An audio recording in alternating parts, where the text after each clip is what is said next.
the best hockey players I've ever seen. Rocket was a great fellow, great hockey player. You'd have to call him the Babe Ruth of hockey.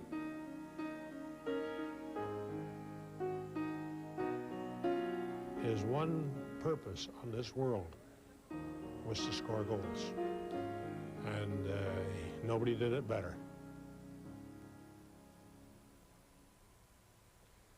Hello, everyone, and welcome to this special edition of That's Hockey. I'm Gord Miller in East Rutherford, New Jersey, where the 2000 Stanley Cup Final will begin tomorrow. This is, of course, the National Hockey League Showcase event, but much of the attention of the hockey world is focused not here, but on the city of Montreal, where tributes continue to pour in for the late Maurice the Rocket Richard, who passed away on the weekend at the age of 78. Over the next 2 hours, we'll pay tribute to the Rocket in our way. We'll look back at his brilliant career, at the legend, and his effect on the game and the community in which he lived. We'll also show you two special tributes to the Rocket, Roche Carrier's brilliant animated short film, The Hockey Sweater, and we'll also show you the closing night for the Montreal Forum when the Rocket received one of the greatest ovations in the history of sport. Remarkably, Maurice Richard's hockey career almost never got off the ground. The year was 1939, and Richard was trying to make the Verdun Junior Maple Leafs. As camp wound down, and with just one spot left on the squad, coach Arthur Terrien asked veterans Butch Bouchard and Bob Fillion who they thought should make the team. Both Fillion and Bouchard liked the flashy kid who could skate and shoot. We noticed that Maurice Richard at the time was wearing a SO Imperial sweater. He was a good skater, and we said to Arthur Terrien, that guy will certainly be good. So Arthur Terrien blew the whistle and called Maurice and said to Maurice, looks like you're going to make the team, and you are to report for the official training this coming Monday. The following year, Maurice Richard signed with the Canadian seniors in the Senior Quebec Hockey League. However, things did not go well. After just a few games, Richard suffered a broken ankle and didn't play for the rest of the season. The next year, he played only 25 games before breaking a wrist and was out for another season.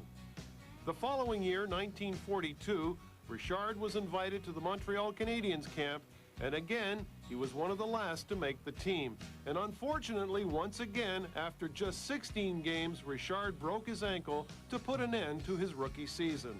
The Canadiens were so discouraged by what they perceived as the Rockets' lack of durability that it was rumored, and later proven to be true, that the team tried to trade him to the Rangers for Phil Watson, but the deal fell through. I remember that because we were going towards New York for the game there, and there was talk among the players that Maurice will be the trade, you know.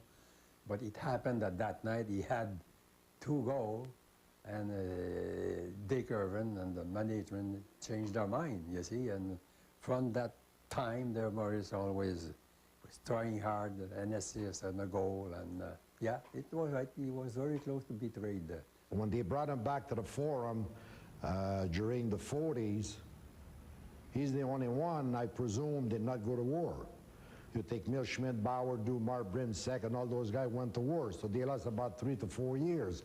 And Rocket, at the time, he was pumping goals like you wouldn't believe it.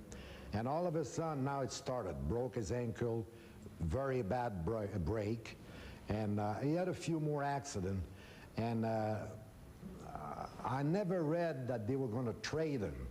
But the rumor around the Forum, because we were practicing after them, the rumor at the Forum was that, well, if he is not going to heal properly, we're going to get rid of him. In a classic case of some of the best deals are the ones that aren't made, the Canadiens kept Richard, who would eventually go on to a Hall of Fame career. 1943-44 was Maurice Richard's coming-out party. The year before, he had missed all but 15 games of his rookie season with a broken ankle. When he returned to training camp in the fall of '43, Canadiens coach Dick Irvin put Richard, even though he was a left-handed shot, on the right side on a line that featured Elmer Locke at center and Toe Blake on the left side. Rocket is a left shooter, and when he put him back on the right side, I thought it was a great move from Dick Irvin. because Rocket used to cut from right to left and all of a sudden left to right. Now everybody didn't know what they were doing when they see him coming down. You know, I'm a right hand and all of a sudden he's a left hand. But Rocket was so strong that he used to cut behind and come back in front of them. You see, that line there, to me, it was the best line in the NHL at the time, because Toe Blake was known to work hard in the corner. Elmer Lack will hang around in front of the net, and Morris, 10 feet from the net there, he was a murder boy. Elmer will pass the puck to Morris, and bang, that was it. That was in. The trio became known as the Punchline, and they didn't waste any time putting their mark on the NHL. It seemed to be a case of three men with different styles meshing together to form a cohesive unit. It was one of those cases where, I mean, we were both on the same wavelength, let's say. And it was, he had some ideas that I agreed with or disagreed with. We worked on it until it worked, you know, so it was no, in fact, I was very fortunate to play with him for 12 years, and there wasn't much that we didn't do that we didn't enjoy. They clicked together. Toe Blake was a hard-working man, desired to win. Toe Blake was very smart on the ice with the stick. And the Rocket, of course, had only one thing in mind: score goals, any way he could. Elmer Locke was no slouch himself at center. He proved to be the playmaker of the group and went on to a Hall of Fame career, being the man in the middle for the Rocket. Played with a hell of a centerman, mind you, in Elmer Lack. And the year I joined the Canadians, in Christmas, Rocket was hurt, so therefore I got a chance to play with, in his position with Elmer. And this guy, no wonder Rocket could score those goals, because Elmer was like a quarterback in football. He'd make those slow passes or the hard passes right on your stick. I had one job to do, and he had one job to do. So it was a case of us both knowing I knew what he was going to do, and he knew what. So it wasn't a case of having to look for him. I knew mentally where he was, and he was a great guy, because one minute he was covered, the next minute he was open, and that's when it was my job to make sure when he was open to give him the puck. Led by the Punchline, the Canadians won the Stanley Cup in the spring of '44, their first in 13 years. Blake, Locke, and Richard played 4 full seasons as a unit, and in that period, the Canadians won the Cup twice. This was also the time that the Rocket discovered his scoring touch. In those 4 seasons, he tallied 185 goals, including 31 playoff goals. Some notable achievements were the 5 goals that he scored against the Maple Leafs in the 1944 semifinals. He repeated that feat the following December against Detroit. After a full day of moving furniture, a visibly fatigued Rocket scored 5 goals and added 3 assists in a 9-1 Montreal win. It was that season that the Rocket became the first player in NHL history to score 50 goals, and he did it in 50 games. I thought it was a great line, Toe Blake and Elmer Locke. I mean, you know, to become great players, you got to have the players to play with you. You know, you can score 50, 60, 70 goals, but if you don't have the players to feed you, I mean, how many goals are you going to score? So Elmer Locke and Toe Blake was the horse, and Elmer Locke with the brain to pass the puck, and Rocket could put the puck in the net. In the 1944-45 season, the Punchline featuring Rocket Richard had one of the most productive seasons in National Hockey League history. Richard dazzled the league. He was the most dedicated man for scoring I ever saw in any game in my life. His one purpose on this world was to score goals. And nobody did it better. He was a great scorer, the best I've seen. From the blue line to the goal, he is the best hockey players I've ever seen. I don't care about how, but the only guy, different era, but the only guy would come close to him is Bobby Orr. Richard's reputation as a goal scorer was cemented when he became the first man in league history to score 50 goals in a season, and he did it in 50 games. Only 4 men in NHL history have done it since. Wayne Gretzky, Mario Lemieux, Brett Hull, and Mike Bossy have all scored 50 goals in 50 games or less. But until Bossy did it in 1981, it had been 37 years since a player had reached the magical mark. It was a great accomplishment because nobody had ever done it before. You're in a 6-team league with talent very heavily concentrated among those 6 teams. So it was a remarkable feat at that time. At that time, 50 goals was a lot of goals, and they were playing 50 games only. So that's what made it so special. But 50 games, 50 goals at that time was quite a record, and everybody thought it would be hard to beat. Richard's critics point to the fact that his 50 goals in 50 games were accomplished during the Second World War, a time when many of the NHL's best players were serving in the military. It begs the question, did Richard do it in a watered-down NHL? Certainly there was a lot of players that weren't playing because they were serving in the armed forces at that time. But, you could never take credit away from anybody that sets a record at any time. I don't believe that. I don't believe that. I mean, what's the difference? You still got scored 50 goals, watered down. You're going to tell me the league is strong today with 30 teams? Some team will never make the playoff in their life. If it's watered down in the 40s, it's sinking right now. 50 goals in 50 games made Richard a superstar in the NHL and an icon in Quebec. He was not only the star of the Canadiens, he became the NHL's marquee player in the 40s and 50s.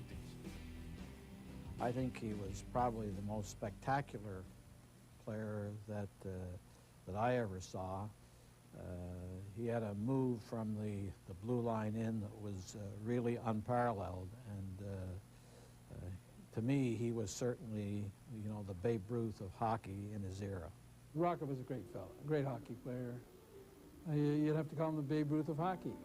He's the #1, and which he is still today. I think if you put any today hockey player in the same arena, who would get the biggest cheer? I think Rocket would still get the biggest cheer. That's how much he's appreciated and worshipped. Despite his legions of fans, there was a group of people that didn't want to see him score. A group of players known as NHL goaltenders. He scored a couple of nice goals on me. There was one time there I can recall he had 2 goals, and we were going in the 3rd period, and off the face-off, Belleville gave it to him, and he hit the goalpost, and he skated in front of me, and he said, "I'm going to get you next time, Shawnee," and now I'm shaking as it is, but he did get his hat trick against me. I remember that very closely when he skated up, and I didn't know what to say to him and that, and so I just figured, oh, I hope he doesn't score. But he did, and he got it, and hey, that's part of hockey. Bauer was one of the many who saw firsthand that when it came to scoring goals, Rocket Richard had no equal. By the way, after Rocket Richard scored 50 goals in 1945, it would be 16 years before Bernie Geoffrion became the second player to do it in 1961. It's the first thing you notice when you see a picture of the Rocket, the eyes. If they are truly a window to the soul, then Maurice Richard's is brimming with fire and determination. When Dick Irvin used to come in the room, he didn't have to say nothing. Rocket's eyes was just like fire. Rocket was not a guy, a talker in the room. He used to dress, tied up his skates, but you could see the element of his eyes. It was just like fire. Not only me who said that, all the players and the opposite team. When he used to grab the puck and you see the red eyes there, Rocket was a killing instant. He hate to lose. Rocket hate to lose. Oh man, he hate to lose, you would not believe it. But he's a type of a man that everybody respect because he came to play. Game in, game out. Well, he used to stare like crazy, and when he gets mad, he'd stare at you. If he was worried, he'd stare at you. And that was a competitiveness in the man. I would say of all the fierce competitors, he's probably about the best I've ever seen. There's other guys like him, but none with that kind of success. His competitiveness made Richard the natural leader of the Canadians. A man of few words, the Rocket chose to lead by example. Well, I've always said that there's different ways to be a leader, and everybody knows that Maurice was not the greatest talker, but he didn't have to. He did his talking on the ice, and those eyes, I suppose we had more time between periods to watch them. Those eyes were not only on the ice, but they were in the room. And like I said, the intensity that he brought to his game, and I've always had a feeling that he really enjoyed scoring goals. For Richard, leading the team meant scoring goals any way possible. It was the best and most obvious way to help the team. My parents, my father and mother, used to bring me to the hockey game, and I seen him play, and you could see that he's a hockey player, that he wanted to play, he wanted to score goals. That was his main target. He wasn't the most talented man. He wasn't as good a skater as Henry. He wasn't as good a stick handler as Henry. But when he got the puck at the blue line, stand by for a crash, because it's all going to wind up at the net. It was that determination that made Richard such a tremendous goal scorer. He was not regarded as the most talented player in hockey. Many felt that players like Howe, Beliveau, and even brother Henri surpassed him in skill. But when he picked up the puck at the opponent's blue line, he became the Rocket. From the blue line in, he was dynamite, and that's probably what they meant. That he'd come in and he bore right in the goaltender. He'd just come right in, and he just drove me up the wall because I couldn't figure him out. He'd get one goal on me, maybe through my legs, and then the next, I didn't know where he was going to shoot. He had a good forehand shot and a backhand shot, and he'd shoot up in the corner there, low on the ice, and I kept him in the league a long time. In the early and mid-1940s, there was no doubt that Rocket Richard was considered the marquee name in pro hockey. But soon on the horizon, a different sort of player would come out of Detroit, who would challenge the Rocket and his records like no other player. A lot of things I did in my hockey were the fact that I watched him, whatever I liked, I'd emulate it. And so he was the leader, and he's the one that set hockey where it was during his period. And then a lot of the other players came along, and I thought we left the game in pretty good condition, too. In his first 3 seasons, Howe was more of a pugilist than a scorer, netting only 35 goals in that time. But when he was put on the production line with Ted Lindsay and Alex Del Vecchio, Howe became a different player. He scored 35 goals, and the trio would finish the 1949-50 season 1-2-3 in scoring. The rivalry between Howe and Richard became full-blown later in the early 50s as the Red Wings dominated the NHL, winning 4 cups in 6 years, with Howe winning 4 straight scoring titles to start the decade. If you speak to Gordie Howe, he started in '48. What was his challenge? Try and catch the Rocket. Try and do better than the Rocket. And he'll say it to you directly like that. This is what he said to me. He says, he was my challenge. Certainly, you're talking about 2 of the greatest players that ever lived. And I mean, Gordie certainly was a great all-around player. I think Rocket was a more spectacular player, but you know, they were really the 2 great hockey players, you know, in the late 40s and certainly through the 50s. When you compare their numbers, it would appear on the surface that Howe had the better career. 801 goals to Richard's 544. 1,850 points to the Rockets' 965. Howe was a first-team All-Star 13 times, Richard 8. Howe won 6 scoring titles, Richard none. And the Hart Trophy for the MVP went to Howe 6 times and to the Rocket just once. It was Howe who broke most of Richard's records, and while his numbers made it appear that he had the better career, it was the way the Rocket played that made him stand out. I've always said Howe is the greatest hockey player I've ever seen, all around. I mean, offensively, defensively, he can do it all. But you have to look at different athletes. The greatest hockey player in the world, as far as I'm concerned, from the blue line in, is Rocket Richard. In my opinion, I would rather, if I was a penalty shot taken, I would rather have Gordie Howe come at me because I might have a chance. But the Rocket, no. I think the Rocket was a little better scorer than Gordie was, particularly just against me. Although Gordie scored, I don't know, in the 800 and something goals, if I remember right in his record. But no, I would take the Rocket first over Gordie as far as that goes. Richard had a style that the fans loved. He was relentless in his drive to the net and his desire to score goals. He was a player that people wanted to see. The Rocket was always rated, you know, from the fans' point of view, as the greatest player. Gordie Howe was a pretty good hockey player, an all-around hockey player, where Rocket was the home run hitter. You know, he'd come up with those big goals, overtime goals, winning goals, you know, so, I mean, this is what made him. He was electrifying.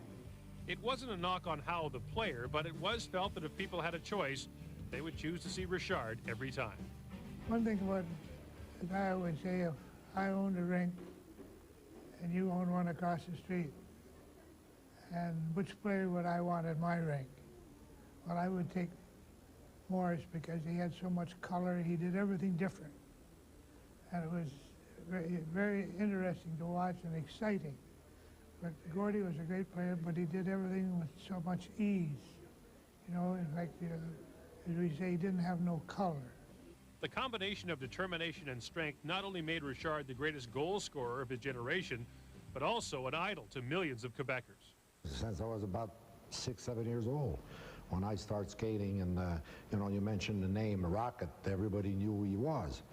And I told my mother one time, I says, I hope one day that I make the Montreal Canadian and I have a chance to play with him. I always had great respect for Maurice because I thought what he has done in the 40s and early 50s kind of opened up the way for us to make a career in hockey. And as you probably know, the dream of every youngsters was to wear the Canadian uniform.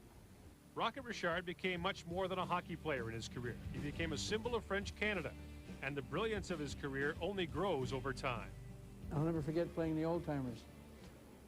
I said, Rock, you know, I was in the open waiting for the puck. He says, yeah, Dick, I know, I saw you. He says, but, you know, I'm going to tell you something. The fans expect me to score, and I try to please them. I said, that's all he had to say. You know, and this is what it was all about with him. He was out to prove and please the people that were cheering him on. I've often said, first of all, hockey itself is bigger than the church in this province. And if there had a big parade in Montreal and the Pope and the Rocket were riding in the first car, people would say, hey, there's Rocket Richard. Who's that guy with him? Because Rocket was more important than the Pope, and hockey was more important than the church. Maurice Richard's numbers for the 1954-55 season are staggering. He played in 67 of Montreal's 70 games and finished the year with a career-high 74 points. But that's not the big story from the year. The story is the 3 games he missed that season, and the reason became the root cause of the Richard riots. On March 13th, at a game in Boston, the Canadiens were facing the Bruins. 6 minutes before the end of the game, Richard was caught in the side of the head by the stick of defenseman Hal Leko. He was cut and needed 5 stitches. When play was stopped, the Rockets skated over to Leko, nailed him with a vicious two-hander to his face and shoulder. In the ensuing melee, Richard had struck linesman Cliff Thompson when he was trying to break up the fight. This was not the first time the Rocket had run-ins with league officials. In 1951, he grabbed a referee by the throat in the lobby of a New York hotel for what he thought were poor calls. And in December of the 54-55 season, he had struck another linesman with a stick. See, that was the 3rd incident he had had that year when he punched Cliff Thompson, I think the linesman's name was. And he had another incident with, about a year previously, with Huey McLean, another referee, in the hotel in New York. And then he had the schmozzle in Toronto where he had 5 different sticks. And the league were afraid that he was mentally getting bigger than the league, and that they had to step in and put their foot down. NHL President Clarence Campbell held a hearing and then came down with his decision. An incident occurred less than 3 months ago in which the pattern of conduct of Richard was almost identical. Consequently, the time for leniency or probation is past. It's a type of conduct that cannot be tolerated by any player, star or otherwise. Richard is suspended from playing in the remaining league and playoff games. I think everybody was expecting Maurice to be suspended for the rest of the regular schedule, but when Mr. Campbell included the playoff, I think that's what made the big difference. I have a feeling that nothing really would have happened if only Maurice would have been suspended for those, I don't know, 4 or 5 remaining games. But when the playoffs were included, and playoff is always very important in the mind of hockey fans, I think this was a little too much, and that's what indirectly the cause of this riot. I thought the penalty was warranted, but at the wrong time. I thought they should have let him play the rest of the year. He would have behaved himself, you know, and then suspend him for the first 20 games the following year, and nobody would have said a thing. But of course, you have to have brains to think of those things, and some people didn't have any brains. I hate to say that because I worked for them. The ruling was crippling to the Canadians. It took away their leading scorer as they were battling for first place in the overall standings. It was also a severe blow to Richard. He had never won a league scoring title and had a 2-point lead over teammate Boom Boom Jeffrey on in the scoring race with 3 games to go. And we're playing that night, and I got a goal and an assist. I passed him. That was the end of the story. Oh, man. I thought I was going to get killed.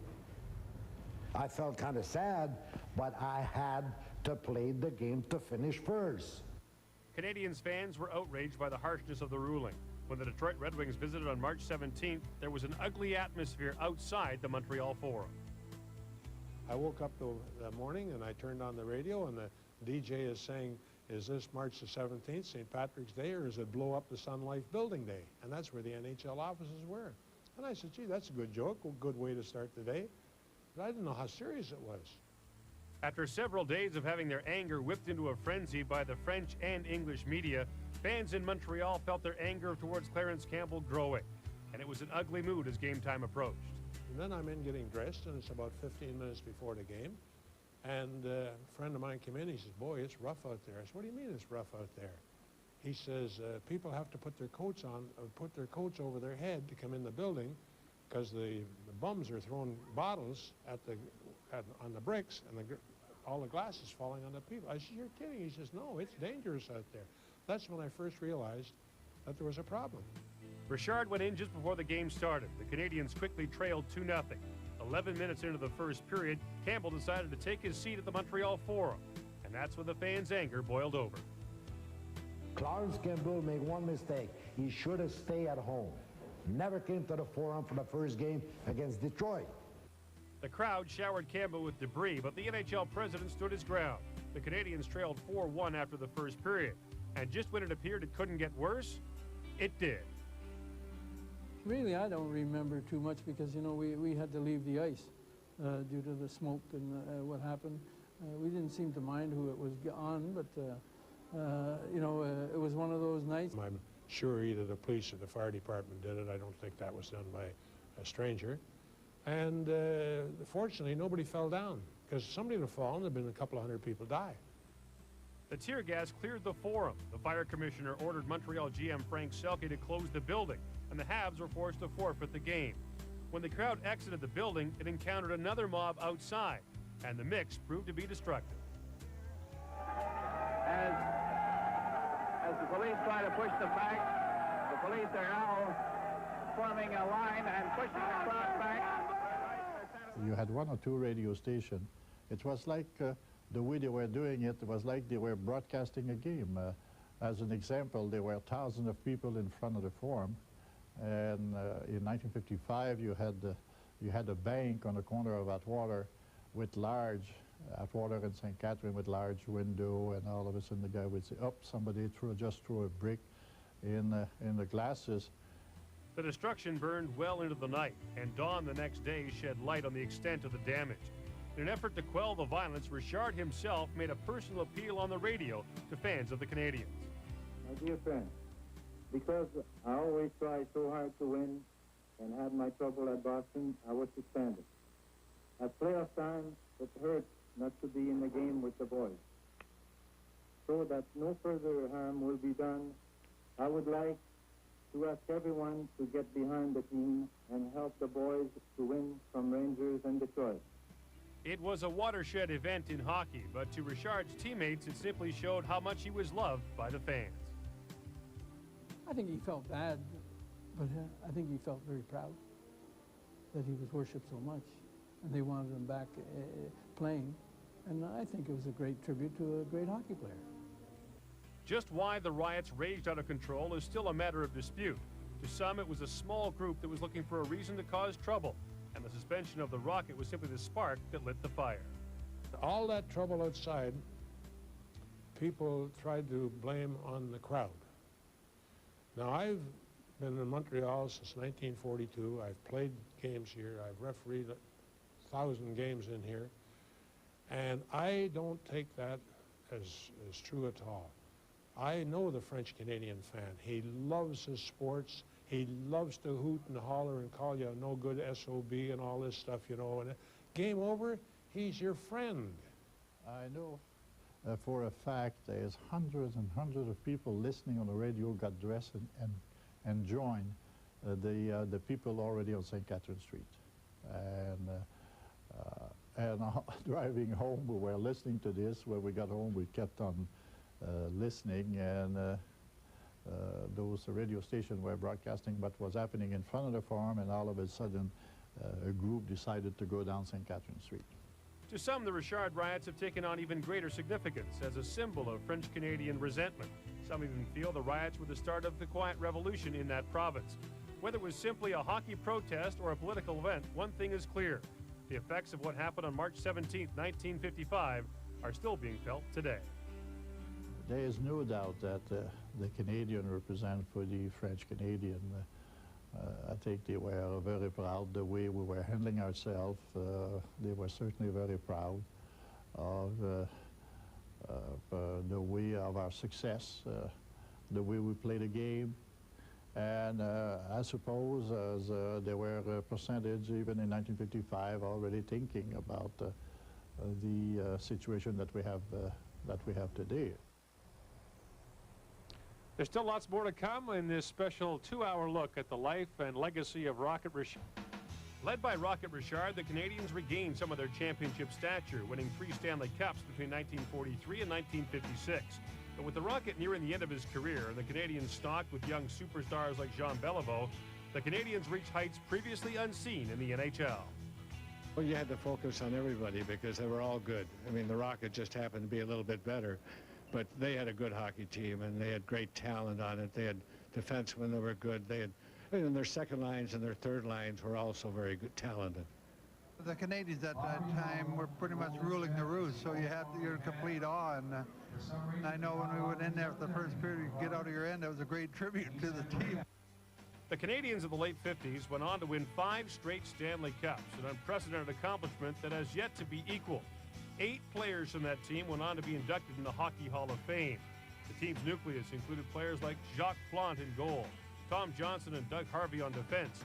And up front, the Canadians were loaded with players like Beliveau, Geoffrion, Olmsted, Moore, and Henri Richard. Even with all that talent, there was no question that the leader and true superstar of the team was still the Rocket. I sat beside Maurice in a room for 7 years, and I finally joined the team. And it didn't take me long to witness what I had read and heard in the past,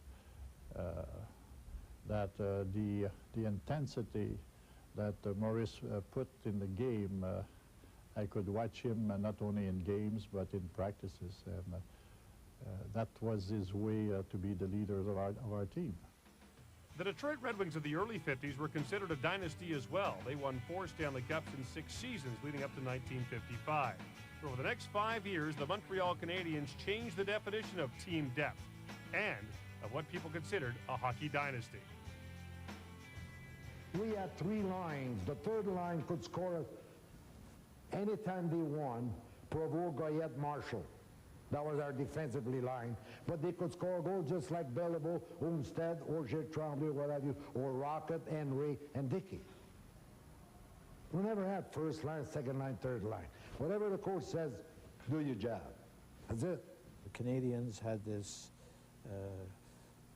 great group of players that came together. Rocket was still there. Then his younger brother came up, and of course Beliveau, Geoffrion, and Moore were just hitting their prime, and then they had Harvey and Johnson in defense as well as Jacques Plante. So you know, it was a great group of players that came together at once. And of course, then Rocket played on another great line with his brother and with Dickie Moore.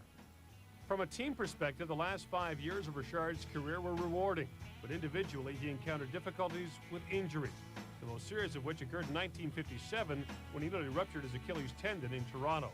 Richard played in only 28 games that year and didn't appear to be the same after that.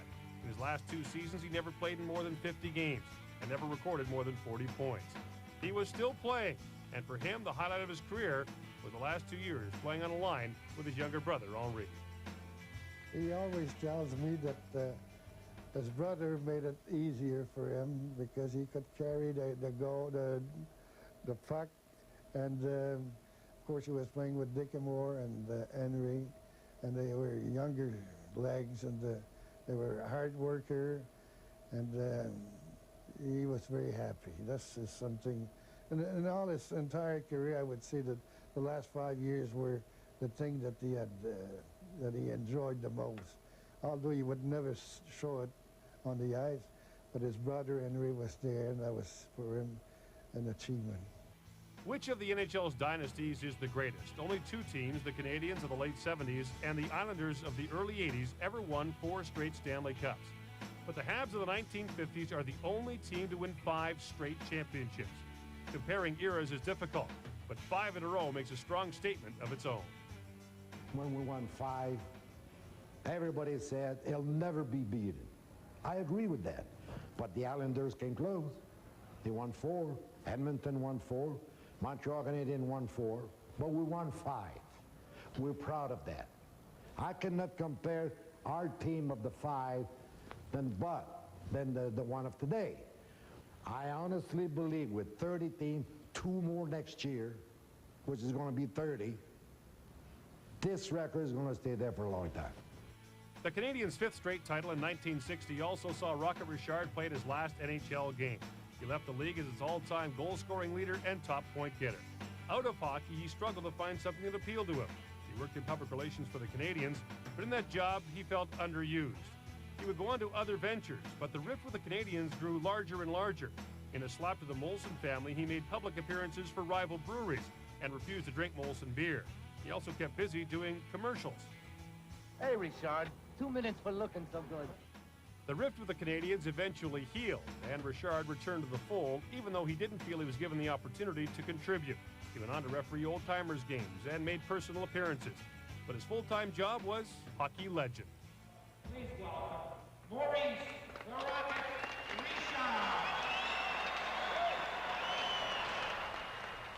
When we come back, the ultimate tribute given to Maurice the Rocket Richard. The NHL awards a trophy in his name, and we'll look at the Rocket by the number. Maurice the Rocket Richard was a superstar for 18 seasons in the NHL, every one of them spent with the Montreal Canadiens from 1942 to 1960. The Rocket's 3rd season in the league saw him become the first player in league history to record 8 points in 1 game. The record stood for 32 years until Darryl Sittler of Toronto had a 10-point game against Boston in 1976. During the 1945-46 season, in his 50th and final game of the year, Richard scored on Harvey Bennett of the Boston Bruins, becoming the first player in NHL history to score 50 goals in a season. It turned out to be his only 50-goal season, but he went on to record 4 40-goal seasons, 9 30-goal seasons, and 14 20-goal years.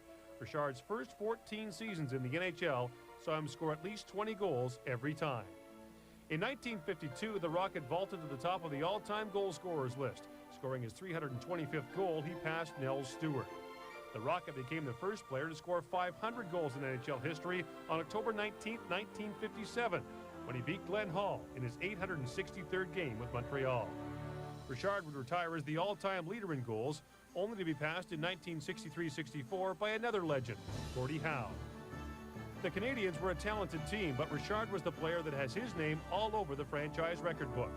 The Rocket is still the Habs' all-time leader in regular season goals with 544, 26 more than Guy Lafleur and 37 ahead of Jean Beliveau. The Rocket scored his final regular season goal March 20th, 1960 at Madison Square Garden against the Rangers' Al Rollins, and actually finished with 626 goals if you count the 82 he scored in the playoffs. Richard led or tied the Canadiens in goal scoring 9 different times and led the league for 5 different seasons. His 26 hat tricks are still a club record, miles ahead of Beliveau, who finished with 18.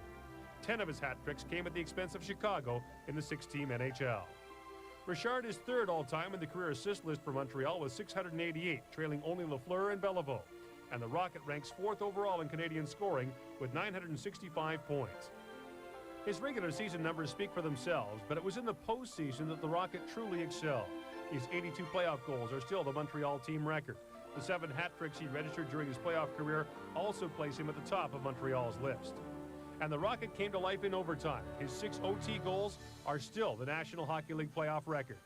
In 1957, Richard scored 4 goals in 1 Stanley Cup playoff game against Boston to equal the record held by Newsy Lalonde and Ted Lindsay. On April 17, 1958, Richard scored his final playoff overtime goal to give the Habs a 3-2 win over Boston that helped them on their way to a 3rd straight Stanley Cup title. 2 years later, the Rockets scored his 34th and final goal in the Stanley Cup final as the Habs defeated the Leafs for their 5th cup in a row. Richard was part of 8 Stanley Cup champions in Montreal and won the Hart Trophy as the league MVP in 1947. He was a first All-Star 8 times and a second-team All-Star 6 times. His crowning achievement came in June of 1961 when he was inducted into the Hockey Hall of Fame. A footnote to Richard's greatness, think back to some of his greatest goals, the 325th marker of his career, making him the NHL's all-time leading goal scorer, his 400th career goal, and his 544th and final tally in the NHL, all scored against Al Rollins of the Chicago Blackhawks. When Richard finally retired in 1960, it was too late for Rollins. He retired the same year.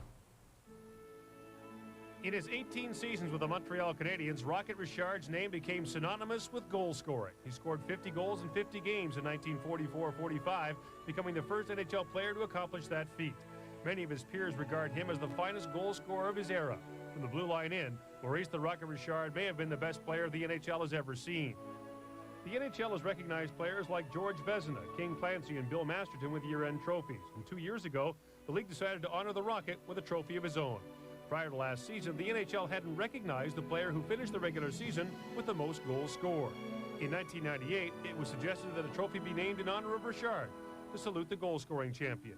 At the All-Star game in Tampa in January, Ronald Corey, then president of the Canadiens, and Commissioner Gary Bettman, along with the Rocket, made it official, unveiling the Maurice Rocket Richard Trophy to NHL fans. The tribute didn't hit home for the Rocket until he was honored back home in Montreal.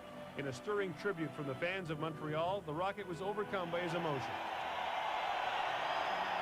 The crowd gave him a standing ovation, and once again, a teary-eyed Richard left the ice to a thunderous roar. The goal-scoring race was close all season long, with the likes of Yager, Amante, Yashin, and Solani fighting it out to see who would be the first winner of the Rocket Richard Trophy. In the end, Solani finished on top with 47 goals in 75 games for the Mighty Ducks. He was presented with the inaugural award by the Rocket at the NHL Awards in Toronto. The second winner was Florida's Pavel Bure, a player also known as the Rocket. And from this day forward, whenever the NHL's top snipers gun for the goal-scoring title, they'll be racing for the trophy, named for the man who was quite likely the purest goal scorer of them all. Rocket Richard wasn't just honored during his career for his hockey accomplishments. He was also made a Companion of the Order of Canada in 1998, and he was the first hockey player to be named to the Privy Council of Canada in 1990. In the 1970s, Roche Carrier, a Quebec author, wrote a short story called The Sweater about a boy in rural Quebec, his love of hockey, and about his idol, Maurice Richard. In 1980, with the assistance of the National Film Board, it was made into a short film. It is perhaps, we think, the best way to pay tribute to Rocket Richard. So here now, in its entirety, The Sweater.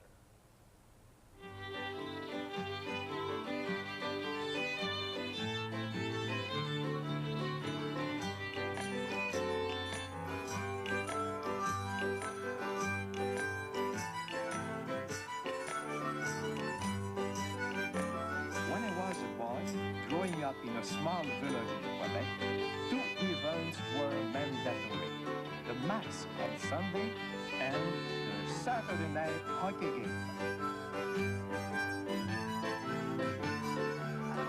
Canadien, c'est l'équipe au Canadien. Blake, Mansdell et Richard. Voilà la mise au jeu. La caoutchouc passe de Mansdell à tour Blake. Blake se rend jusqu'au centre de la glace, s'approche de l'échec par Émile Bouchard qui reprend la rondelle. Les deux se bousculent le long de la clôture. Et l'arbitre siffle hors-jeu. 33 secondes dans cette troisième période est toujours Canadien 2, Toronto 2. La rondelle est mise au jeu. Émile Bouchard reçoit la rondelle à la ligne 2. Il en fait le filet de Broda, le disque est pris par Stewart. Et à son tour lance le caoutchouc à la ligne 2. Et c'est Blake qui reçoit la rondelle. Passe à Mansdell. Mansdell à Richard. Richard lance. Et goal! Maurice Richard! C'est maintenant 3-2 pour le Canadien. Alors qu'il ne reste plus que 14 secondes à jouer en troisième période. Maurice Richard avec 10 passes de Blake et Mansdell. Plusieurs joueurs du tricolore sont sur la glace pour féliciter Richard.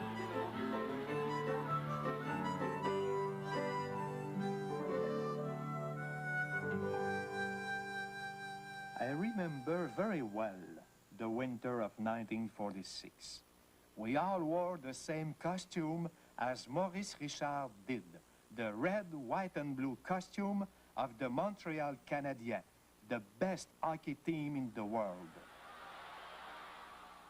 We all combed our hair like Maurice Richard, and we used a kind of hair glue to keep it in place. We laced our skates like Maurice Richard. We taped our sticks like Maurice Richard. We cut his picture out of all the newspaper, and we knew everything there was to know about Maurice Richard.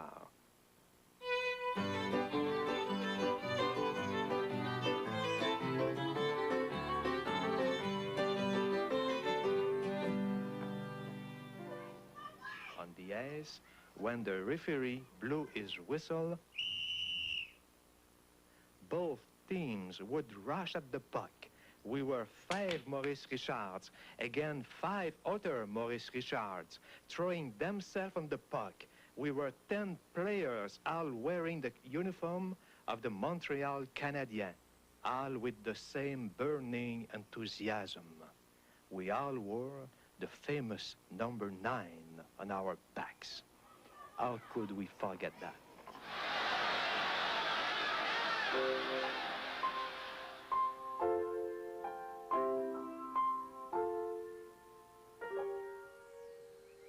One day, my Montreal Canadien sweater was too small for me, and it was ripped in several places.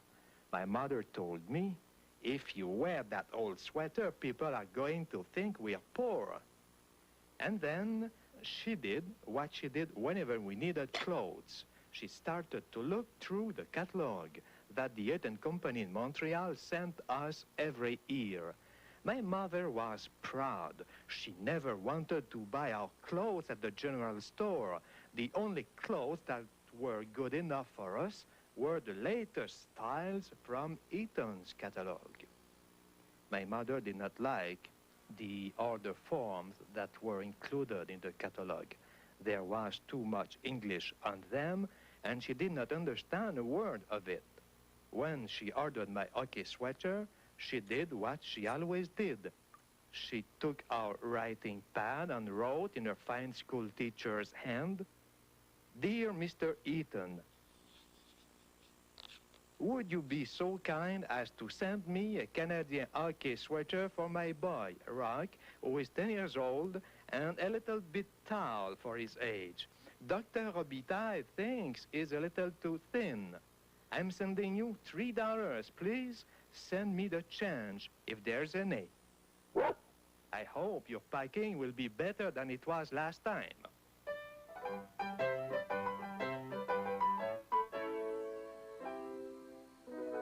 Mr. Eaton answered my mother's letter promptly.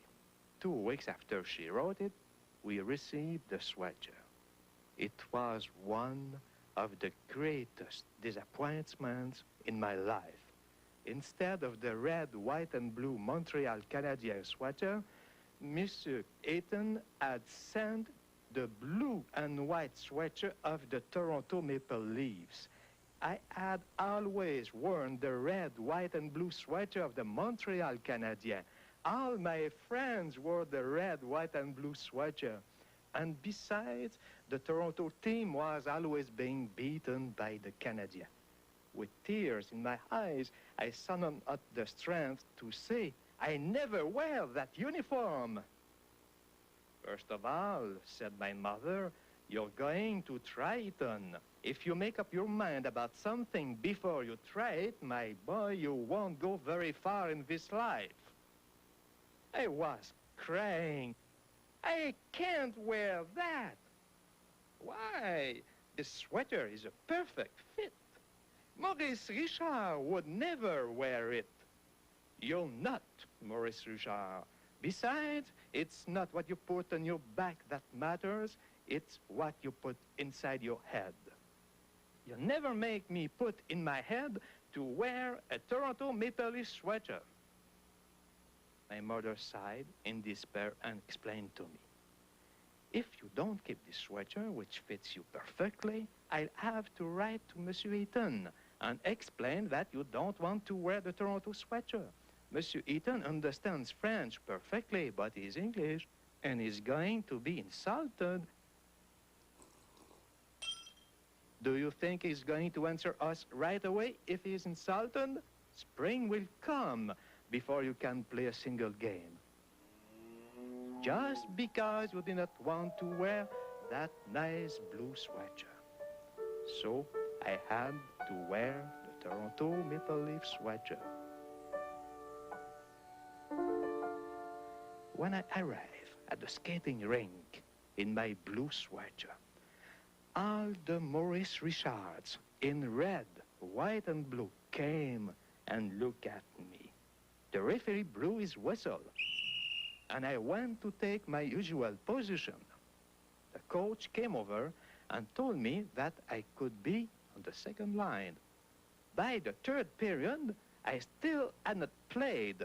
One of the defensemen was hit on the nose by a stick. It started to bleed, and I jumped into the ice. My moment had come.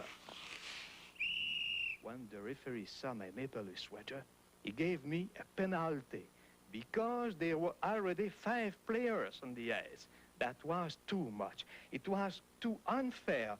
This is persecution. It's just because of my blue sweater, and out of spite, I crashed my stick against the ice so hard that it broke.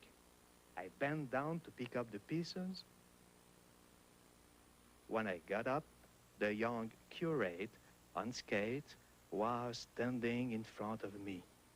My child, you're not going to lay down the law around here just because you're wearing a Maple Leaf sweater. A good boy never loses his temper. Take off your skates and go to the church and ask God to forgive you. Wearing my Toronto Maple Leaf sweater, I went to the church and prayed to God. I asked God to send me right away 100 million moths that would eat up my Toronto Maple Leafs sweater.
The irony is that years from now, we won't have to explain to our children or our grandchildren who Rocket Richard was, but we will have to explain what the Timothy Eaton Company was. And by the way, the next time you watch a Montreal game, you might notice the mask of Jeff Hackett carries part of the story of the sweater right on the face of it.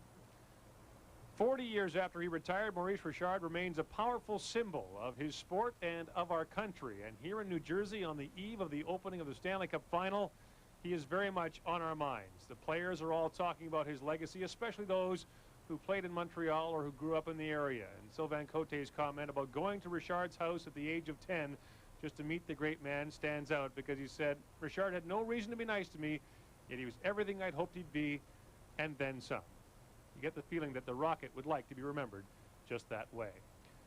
Well, our coverage of the Stanley Cup Final will continue here on TSN. Comes your way tomorrow on That's Hockey at 5:30 Eastern Time, 2:30 Pacific Time. Bob McKenzie will join me as we look ahead to game number 1 of the final. And don't forget, our coverage of Maurice Richard will continue here on Wednesday with live coverage of the funeral ceremony that takes place starting at 10 a.m. Eastern Time from Montreal. For all of us here at TSN, we hope you enjoyed our look back at the Rocket. We, of course, extend our sympathies to his family, but most of all, we extend our thanks for the tremendous memories of a remarkable life and career.